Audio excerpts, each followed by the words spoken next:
হাই everyone evening সময়ত মই ৰুমা ওলাই গৈছিলোঁ হাউলি ৰাসলৈ বুলি ৰাসত সোমোৱাৰ আগতে ইয়াতে আমি চালোঁ বহুত ধৰণৰ মিঠাই জেলেবি এইবিলাকৰ দোকান বহিছে আমি গেটলৈ বুলি সোমালোঁ। এইবাৰ আছিলে ৯৮ সংখ্যক হাউলি ৰাস মহোৎসৱ আমি গেটৰ ভিতৰত এণ্ট্ৰি কৰিয়ে চাওঁ যে বহুত লম্বা এটা লাইন আছে টিকটৰ কাৰণে সেইবিলাক আমি পাৰ কৰি আহি গেটৰ ভিতৰত এণ্ট্ৰি মাৰিলোঁ। মেইন গেটত এণ্ট্ৰি কৰিলোঁ। এণ্ট্ৰি কৰি পেলাই গেটৰ ভিতৰত এণ্ট্ৰি কৰিয়ে বাওঁফালে আছিলে এটা মঞ্চ য'ত নেকি আমাৰ শিল্পীসকলে তেখেতসকলৰ বিভিন্ন কলা পৰিদৰ্শন কৰে আৰু সোঁফালৰ পৰা আৰম্ভ হয় শ্ৰীকৃষ্ণৰ বিভিন্ন অৱতাৰৰ কিছু দৃশ্য। আহক আমি উপভোগ কৰোঁ।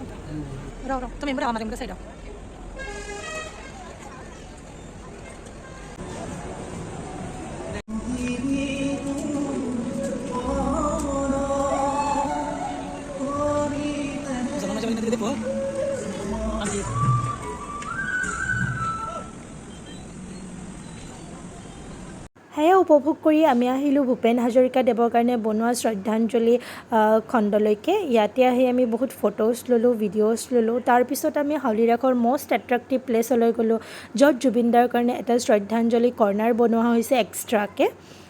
তাতে আমি ফটো ভিডিঅ'জ লৈ সোমাই গ'লোঁ ৰুমটোৰ ভিতৰলৈ। আহক ৰুমটোৰ ভিতৰত কি আছে উপভোগ কৰোঁ।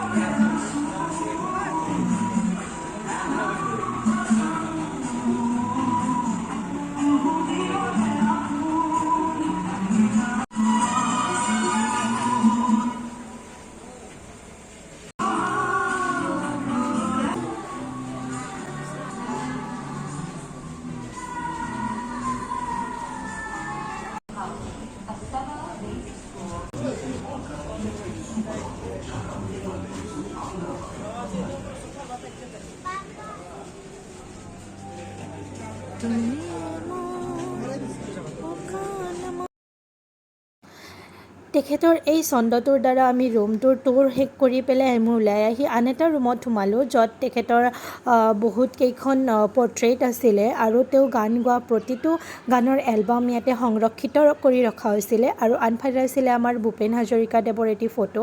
সেইবিলাক উপভোগ কৰি আমি আহিলোঁ বাহিৰলৈ। বাহিৰত চালোঁ নাটক হৈ আছে, সেইখিনি উপভোগ কৰি আমি এইফালে গৈ আছোঁ। কীৰ্তন ঘৰ পাৰ হৈ পেলাই শ্ৰীকৃষ্ণ আৰু ৰাধা মায়াৰ কিছুমান দৃশ্য দেখুওৱা হৈছে, সেইবিলাক উপভোগ কৰিবলৈ চাওঁ।